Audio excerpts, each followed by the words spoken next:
So I'm going to refresh the page.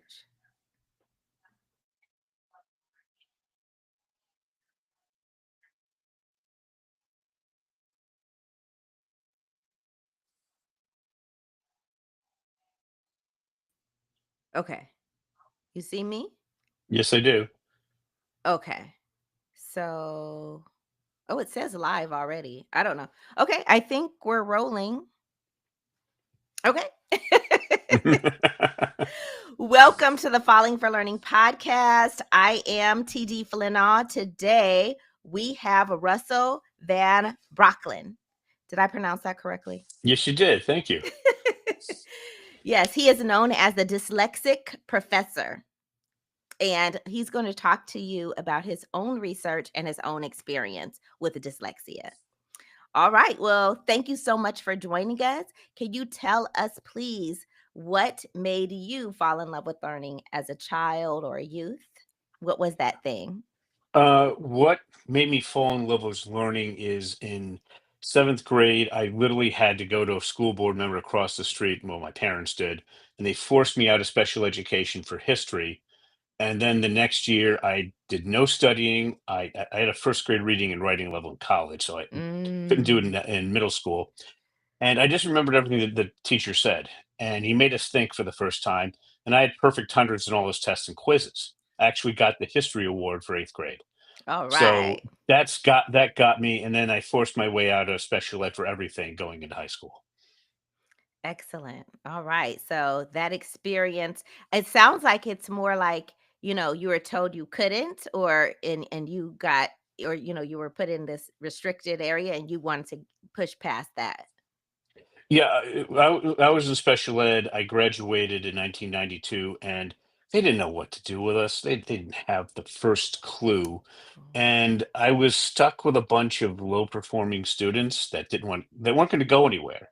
And nothing again. It's just I wanted to be with my peers. I wanted to learn about, like, for example, in high school, I did advanced placement history, both American and European. My Right. teacher had a PhD from RPI, and those are the type of students that I wanted to be in class with. Right. So you had to break out of that because some of those students, because not everybody is studious, right? So those were students that weren't as studious, and you want to be with students who were more into studying and having that. Can you tell us what RPI is? Rensselaer Polytech Institute. It's one of our first technical colleges in Troy, New York. Okay. So you're in New York, upstate New York? Is Yeah, that where just you're? right outside of Albany. All right. Okay. So what were those activities or skills that you used as a youth that really help influence what you do today? Well, like a lot of dyslexics, I was told in elementary school that if I didn't pass some academic task, I was going to be held back, which I was. I had to go to pre first. I was going to miss being with my friends totally, be Mm, completely in special ed, not mainstream for some subjects. And what I had to do was pass a certain academic task. So, like a lot of people like me, I became in, incredibly motivated to solve this. I became incredibly depressed to the mm, point where it's clinically dangerous. And then through that massive frustration, the solution presented itself. okay. And then as I went through school, that happened so many times, it just became normal. And what I found looking back and working with other dyslexics like myself, we started coming up with essentially graduate level ideas in elementary school because we had to. Nobody else could help us. We had to solve our own problems. Wow. That's amazing. So, as a little kid, thinking about, I've got to solve this because you had certain goals for yourself, and what you were getting, were receiving instruction wasn't working for you. That's an amazing story of resilience and self actualization as well. That's Yeah, I mean, the amazing. instructions I got was completely useless. I had to teach myself everything all along the way. Nothing I received ever in my education until graduate school was worth anything. Okay. I'm sorry, and that's not an unusual story for dyslexic researchers. That's actually quite common. Tell me about, like, give me some examples. Like, you're in, you know, 5th grade. What kind of work are you doing in school? Like you're saying it's completely useless to you. They're trying to teach me history, and I can't pick up anything. And then when I finally reached 8th grade, the teacher actually required us to think. So, for example, we're doing the Civil War, and he's saying, if you were Lincoln, what would you do? And I would say, well, obviously go towards Atlanta because it's a railroad junction. And I explained all that, and then he'd give us quizzes that asked us those things. And I never studied. I couldn't take notes. So I Mhm. would just literally close my eyes and remember everything the teacher said. It was just a Okay. skill I had to pick up. And then when I went to high school, the same thing happened. I ended up, my first semester I had an 87 average. And then my last semester I had like a 95.5. I was fourth in my class. Yeah. Um, and, it, like for example, with spelling tests, I would memorize them, get a perfect score. 2 periods later, I couldn't remember any of them. Yeah. Well, believe it or not, I had that. I didn't have dyslexia, but yes, spelling wasn't really something I would like. It was just for memorization. So I did forget it later on. I had the same, like, I don't remember it. But let me ask you about um the differences. Like you're saying that 8th grade teacher was asking you critical thought questions, right? Right. And in 5th grade, were they just giving you the book or a worksheet? Like, what did it look like? Oh, no, it was completely useless. They were essentially treating me like I was in kindergarten. Like like the normal kids were doing pilgrims, and I really wanted to learn about them because I had two ancestors who were on the Mayflower, the head Mm. religious person, and then the biggest troublemaker. Yeah, it was a fun combination. And they were just giving me all this useless stuff. I learned absolutely nothing. So, were you making, like, little crafts out of pilgrims, but not learning about the No, we pilgrims, or like couldn't. No, we wouldn't even do that. They were just sitting around reading to us or having us play with Legos or some other nonsense. It okay. was beyond completely useless. So they didn't wanna stress you out with that No, they information just about the didn't know what to pilgrims. do. I mean, we're talking about a level of incompetence that was so extreme. It would absolutely shock you.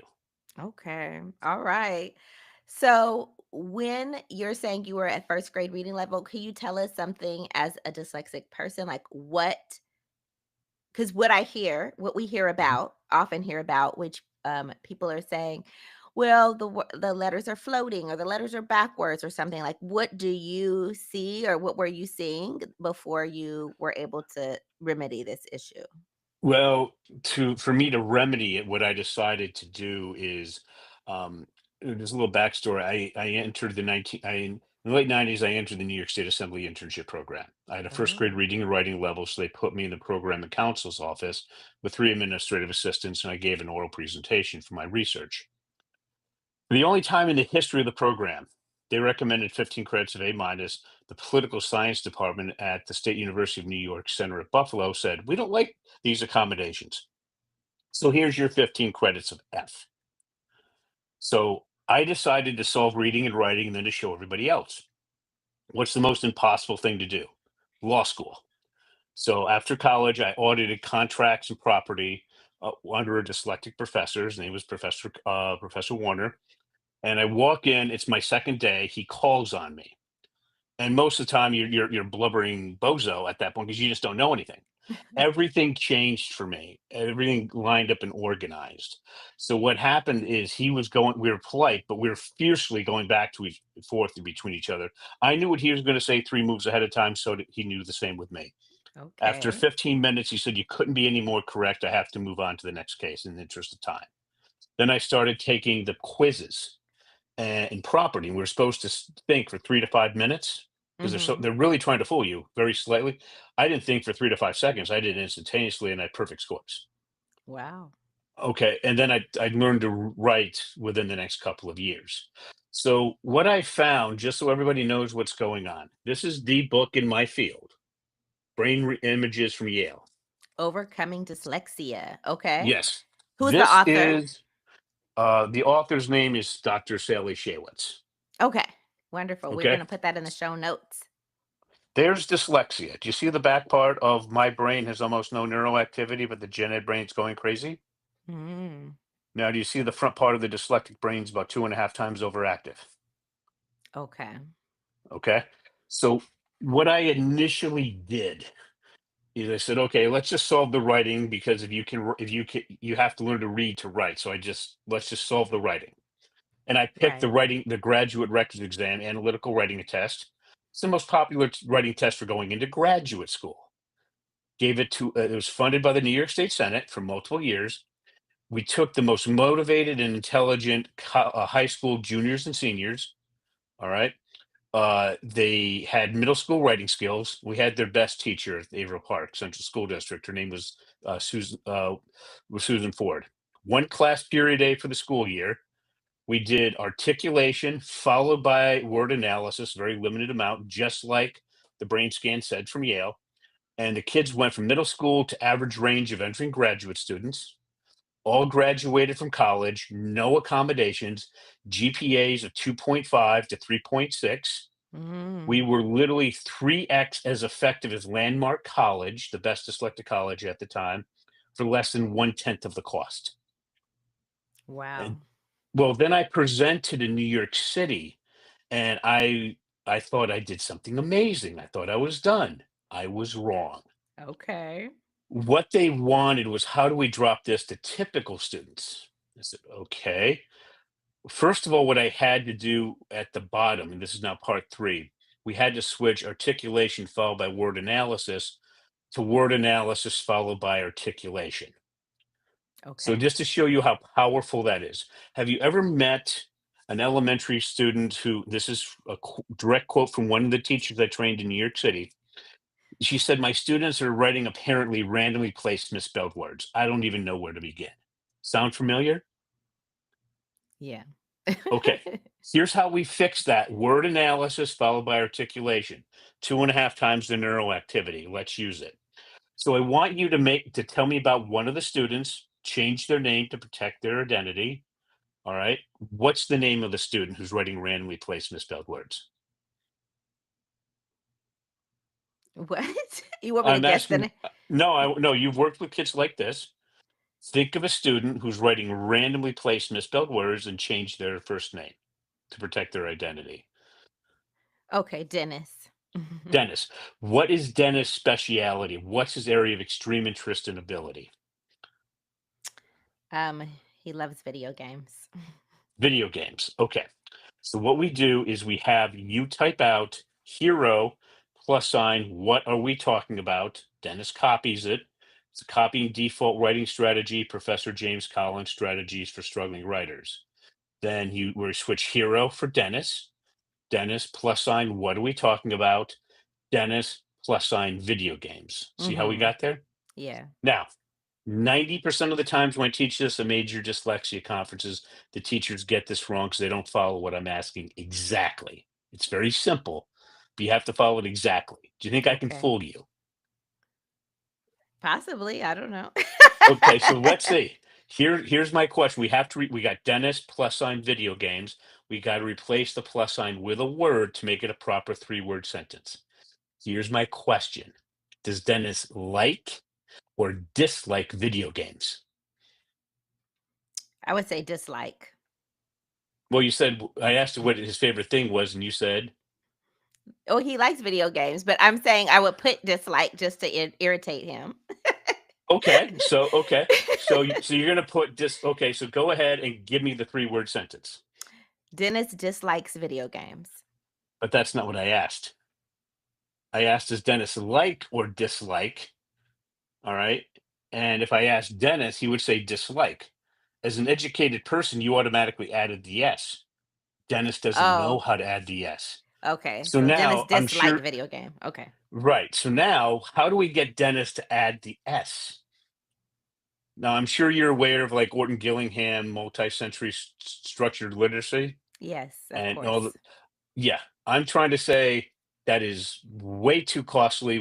In New York State, that's 75,000 a year for 4 to 5 years. Once they're in fourth For grade the or whole older. school or for No, no. If you have a kid who's way behind in fourth grade.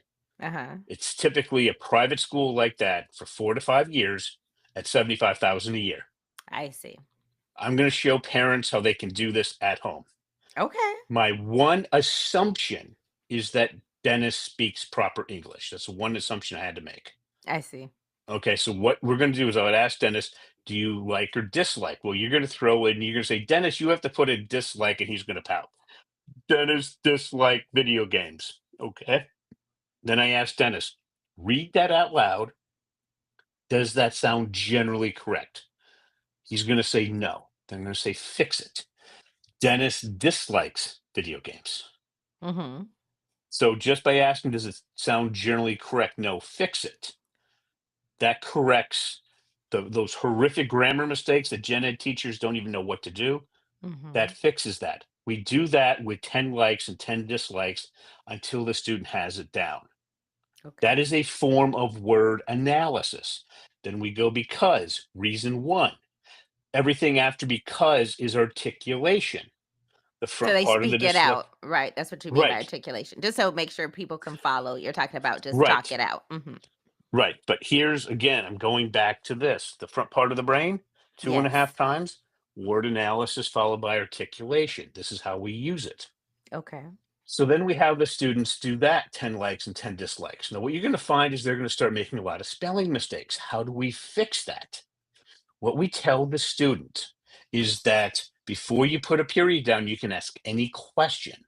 So let's say, did I spell video games correctly? If the answer is no, he can retype just video games until it's done, until it's correct. Once Mm-hmm. he drops the period, if there's a spelling mistake and a major, and I mean a major grammatical mistake, then he has to retype the entire sentence. These kids drop periods. So what happens? They keep have to retype usually between 3 and 12 times. They're going to say, I'm not going to make that mistake. I'm not going to make that mistake. And then they keep making it until they don't. As they progress, they start getting extraordinarily annoyed with themselves and they hyper focus to the point that you've never seen before. You can see sweat coming down their head until they Mm. get it correct. Mm-hmm. We do that until it's correct for reason one, then another 20 for reason one and reason two, then reason one, reason two, and reason three. Mm-hmm. Okay, now you follow that, and this could take an elementary school kid a couple of weeks or a couple of months. Mm-hmm. But once you're done with that, you're taking them from randomly placed misspelled words, kindergarten level writing, to end of second, beginning of third grade level writing. It's that simple. Mm. Okay. Now, but that is the third part of the model. The first one is what we've discussed pre-show, is you have to, if you want typical kids to do this, you have to focus on their speciality, their Okay. area of extreme interest and ability. Yes. Typically, yep, it's a Saturday morning, you can do whatever you want. What would it be? That's their speciality. Yeah, I just want to say earlier when I was saying like I wanted to irritate the kid, but it's just like a little funny thing because the kid will Mhm. they'll kind of perk up like I don't dislike video games, so that's the that's the point, Oh not no, just really annoyed, but yeah, it's just to get them a little attention, like hey, like no, I know it's just a joke, but no, but that wakes them up. But it to give you an does. example, the most popular book when I work with kids privately is is this. The All Walt right, Disney's. Disney. Yep, Disney's biography, all 1,000 pages, and this is 11th grade material. Okay, Okay, have you ever been to Disneyland or Disney World? of course, I live in LA Okay, area. okay. Have you noticed that when you enter Main Street USA, it's a magical experience? Yeah, I guess. I mean, I actually haven't been Well, in a for the long time, but kids. yeah. Yeah, yeah, yeah. It's very Okay. exciting. They do something to make it exciting for them for sure. Well, that something is two universal themes. So Mm, I would literally go over. Now, you want to talk about solving reading issues. Remember, this is what I said, you have to work with the kid's speciality. So yes. why are the kids so eager? They want to know what the Disney magic is. And I'm talking about Mm, what Walt did. He passed away in, I think, 1965. So this is mhm. going back a while. Yes. Marceline, Missouri is where he was between age 5 and 10, and he spent his entire life trying to recreate that experience. So when you go through the book, the first universal theme is very easy. It's about 10% of the value. The second one, that's 90% of the value, I've never had a parent find it. To give you an example, I started off with a young lady who was 10 reading that 1,000-page book. 2 years later, Her mom asked, well, I asked her mom to find the second universal thing. She couldn't do it. Mom has a Hmm. master's degree. So her 12-year-old daughter goes, Mom, it's right there. And I told the mom, well, your 12-year-old daughter can now, dyslexic daughter can now comprehend better than you can. Have I done my job? Yeah. And I have parents tell me all the time because what I do is very repetitive. My kid won't do it. I said, outside their speciality, you're right. Inside their speciality, we're golden. I will literally spend 3 years on this one book, but when they're done, this kid, he was in seventh grade, end of seventh, beginning of eighth grade. She's reading everything in that book. She's now Okay. years ahead. Hmm. Okay, I try to get these kids to the top of the mountain so they can walk down. A lot easier to learn going down than trying to climb. And then we get on to, so what we have is speciality first, word analysis followed by this articulation third. The second one, let me ask you this question. This will probably be very illuminating for you. In your speciality, for you, what is that? What are you really good at? What do you excel at? Well, I really like to write. That's one of the things. Okay, for writing. When you're thinking about writing, do you ever have ideas flying around your head at light speed? Key question, but with little to no organization. Oh, of course. Okay. Now, when you're trying to type, fingers, keyboard, fingers, keyboard. You want to create a lesson plan about writing. The ideas in your head. You take your fingers, you put them on the keyboard. Does the idea fly out of your head, leaving you with an empty brain? No. Okay. So what that tells me is you probably have ADD, ADHD, or some form of dyslexia or a mild form of dyslexia. Maybe. More of ADD probably. Yes, that's so that is so that those two questions. If you said yes to the second one, which is a lot rare, that's severe dyslexia. So those two questions can help save you $5,000 on a neuropsych exam. All right. So now understanding that, so what we have to do is we have to force the brain to organize itself by using writing as a measurable output. Let me say that again. We need to force the brain to organize itself by using writing as a measurable output.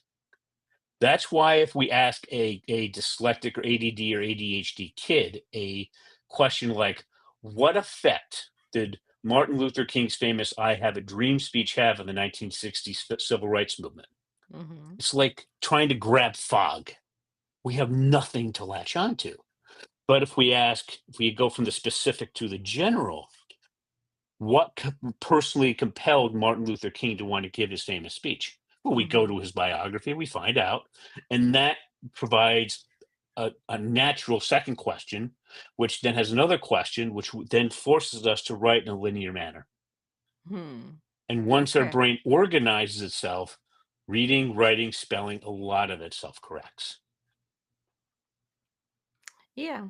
It sounds really good. What I need to back up because we kind of skipped over your education. You talked about it a little bit. So we Mhm. know, you know, you ended up doing very well in high school. Can you tell us about like your undergraduate or other studies you've done?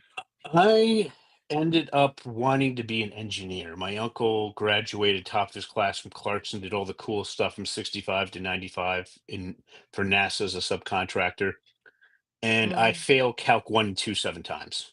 Oh, I okay. didn't have the brains for it. So I studied everything from political science, communications, business, history, law. I just kept going to try to figure out how to learn to read to write. And it was a completely futile effort. Me and undergraduate were not friends. Okay.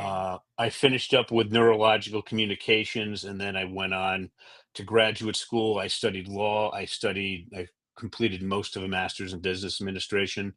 Um, I took professors, not colleges. So I would go from one academic institution to the next, taking the very best. Okay. And that's where I learned. And then I came back and said, okay, let's. Then I went out to the state funding to, it took 6 years to get the funding and to run through the experiments before we presented in New York City in '06. So who did you study with or how'd you get the funding? Was it your specific organization or it was a group of people? To get New York State? No, it's all sort of fun trying to get the state funding. They sent me to the New York State Education Department, and they wanted a SUNY Distinguished Professor in Psychology to review it. Right. There were two that I could have went to. One happened to give me evaluation before, and she said my reading and writing can go from nothing, first grade level to grad level back down again. Then I had to connect it to current research, which was here's the book I worked from. His name was Professor James Collins. He had $1.5 million grant from the U.S. Education Department, Strategies for and struggling writers. Yeah, I gotta yes, make sure I read it because we have our audience, our audio listeners, and we have our video yep, listener. strategies for struggling writers. The three default strategies were copying, visualization, and narrative. And how long do you think it took me to get Professor Collins to approve my research? Maybe very quickly. Well, this is something that's supposed to take years. I did in less than 2 weeks because that's all the time I had. I got $15,000 from the University of Buffalo from the university-wide competition. And then after we worked with students for a couple of years, we took them from the 0 percentile on the GRE to average range, of average and above average. Okay, Then can this, you then give me one so go ahead. moment? So where'd you get the students from? Or like how I did went that back to happen? my old high school and I said, "This is what we want to do. We have support from the University of Buffalo. We have support from the major researchers." And they said, "Okay, you're going to work with kids outside of class." So we Okay. did that for a couple of years. In the most extreme case, his name was Adam. He failed the English Regents exam with a 47 and a 52. That's our high school reading and reading assessment. Halfway through the program, he scored a 72, and then he finished up in the 70th percentile Okay, of entering grad students. so outside of school is after school, Yep, before school? outside, nothing to do with school. We did that for a number of years with a number of kids. Where And then did they finally, go? They weren't somewhere in the school or you took them to a different oh no, facility? They we met. met them. I drove to their house Oh, okay. and worked with them. That's what the 15 grand was for. Okay. And after the kids went back and when they saw how they did in college, like literally they went into college and they were B students. And Wonderful. their pre-test indicated that they had no chance of going anywhere in college. I mean, the Right. writing was horrific. So the school then, after a number of years, said, "We're interested." So then they went to the Senate through my senator, and they said, "We're interested." The education departments, represented by the top professors, were interested. And Mhm. then we got a hold of the Research Foundation of the State University of New York, and then we worked with them extensively. They commercialized all of SUNY's research and managed the research. And then they funded us for a number of years. And then we Mhm. presented the results in New York City in the New York City branch of the International Dyslexia Association in '06. Wow. Okay. So your school is your former high school is the one that said they were interested. Yes? Yes, Okay. but make it very clear. We took their best students and we worked with them outside of school completely. And then they listened to them. Did this work? What do you think? Is there anything here? And they said it was completely transformative. Best students or the worst students? No, the very best. I wanted to show because remember we're doing the GRE. They're throwing all these different subjects Oh, at them okay. all over the place. And remember the number one rule we eventually came up with, you have to be in the speciality to work with typical students. Yes. I wanted to take the very best to show what we could do with the very best. And what are the very best? Highly motivated, highly intelligent, college bound, excellent family support. And who selected this? Their chair of special education, who personally knew the families, would say, "We're going to go with this one." And then when then they picked the students. They controlled everything. So they were the best students that had a special need Yes, or just they were dyslexic, and their writing. What we just happened to be, their juniors and seniors. Their writing skills were at the seventh or eighth grade level, all of them. okay. Okay. And then we just jumped it up to the grad level, and um, it was a rocket ship. But then to work with other students, we had to make those three changes. We had to work in the speciality. We had to Mhm. teach from the specific to the general, which we did anyway. And then we switched articulation followed by word analysis to word analysis followed by articulation. Okay. All And yes, right. if we step outside the speciality for typical students, they wouldn't do the work. Yeah. And So speciality, again, just for the listeners and the viewers, is something is that they're really there? interested in, something they're passionate in, which of course we Yes. talk a lot about at the Falling with the Falling for Learning podcast, like how to get kids to fall in love with learning. It has to do with really them having choice and preferences, right? Choosing what they like and writing about what they like, reading about, whatever it is, they're studying things that they like, some aspect of it. Yeah. Yeah, and just so you can understand the most extreme case, I never saw it before. I'll never see it again. This was Casey's book, all 900 pages of it. So Theodore Roosevelt by Edmund Morris. Okay. The Yes, Rise of Theodore Roosevelt. this book won the Pulitzer. Yes. Okay. Okay. Casey was 10 years old, end of fifth grade. She turned 11 over the summer. 6 months later, she knew every word in that book. No, literally, she knew the dictionary definition of every word in that book. I said, we do reading first. I'm sorry, writing first, and then we do a little reading at the end. She says, no, I want to do the reading first. So I said, okay. I modified part of my program. I said, you're not doing this. And what did But the she kid was do? into Teddy Roosevelt. She was so into Teddy Roosevelt. She was in her room 2 to 3 hours a night, every night, 6, 7 nights out of the week, like 8 hours a day during the summer. But why did you know do you know what it was about him that she liked, or you don't know what was She was sparked her interest? just extraordinarily interested in him. But 6 months later, she knew every word in that book. So she's in her silent reading class. The students come over, pick up her book. Go, what's this? They couldn't get past the first paragraph. So Yeah. the teacher calls mom. I thought your daughter had a reading problem. She's the best reader in the class by grade levels. What's going on? And I said, her mom's confused, and because I'm working with her 15 minutes a week. And I said, your daughter, what do you think she's been up doing up in her room every night, hours a night? Wait a minute. Wait. You said you're working 15 minutes a week with Oh, him? yeah, I worked with her 15 minutes a week. When you said you were working with him, I was thinking, at least an hour. What? No, no, 15, an hour a month, No. Wow. 15 minutes a week. Okay. And there were occasional 1 or 2 minute phone calls when she was stuck. Okay. And then she literally knew every word, any word in that book. She literally knew the dictionary definition of it. Okay. Well, So, this is amazing. So, yeah, we're definitely going to make sure we get all of your contact information. People want to reach out and find out about what you have going on.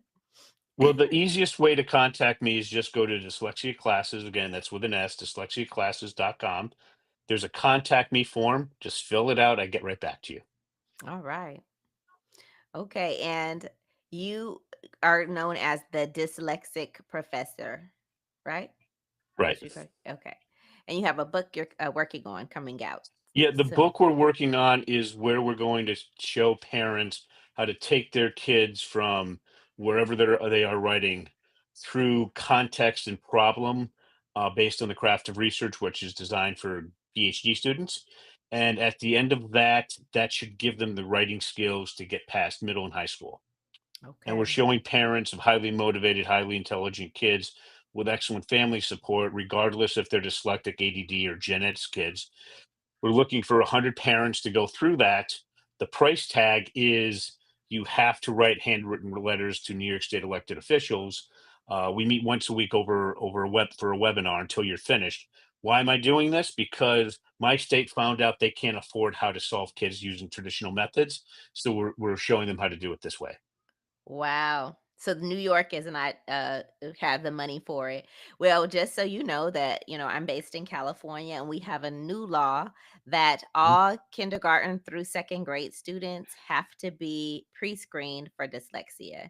And that is done primarily by the classroom teacher, and they identify students that are at risk for dyslexia, and they need to have special intervention. So that's one of the things that I do during my day job is Well, do and that's intervention, exactly reading what New York intervention. State was supposed to do this year.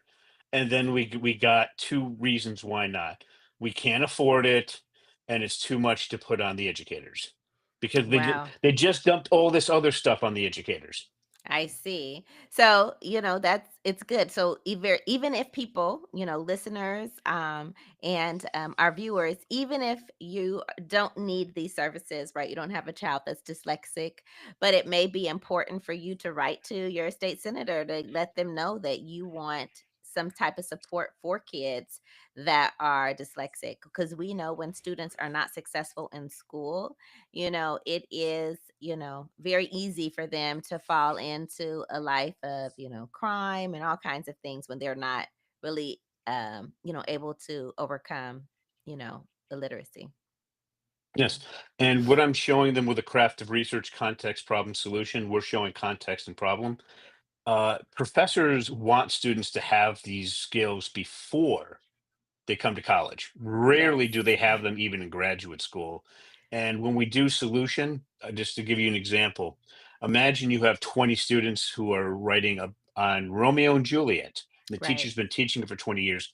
They follow my process, which is a version designed for dyslexic schools of the craft of research. The teacher would find something substantially original with each essay. Which is very difficult. I can tell you from my Actually, experience, most of the it's kids not. write. Well, I'm saying when you see the way that a lot of writing instruction goes now, a lot of the students are writing very, very similar. But it Mhm, really is about something we talk about on the podcast, is making sure that writing prompts are more specific for, and then also like we're talking about, based on a speciality or something that they really like. mhm. So not just writing about Romeo and Juliet, but maybe a specific aspect of it that they can identify in their life or something like that. Yeah, so but that's great with having, because we know that, with AI and all the things that are going on, that writing is, it remains to be a weak skill for students in addition to Mhm. writing. I mean reading, right? But writing is even more difficult than reading. And so, yeah, a Yes, lot but of kids here's suffering. here's the big secret. If you can write it, you can read it.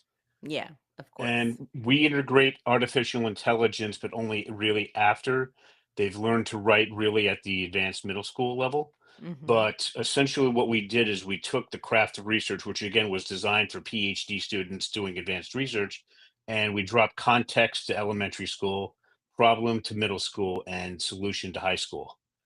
And when students have those skills and they go into college, I can tell you I've had a lot of students who the professors call me, "What is a college freshman doing with the craft of research?" I'm actually learning some small points that are completely original from a college freshman, and then they wanna work with that kid.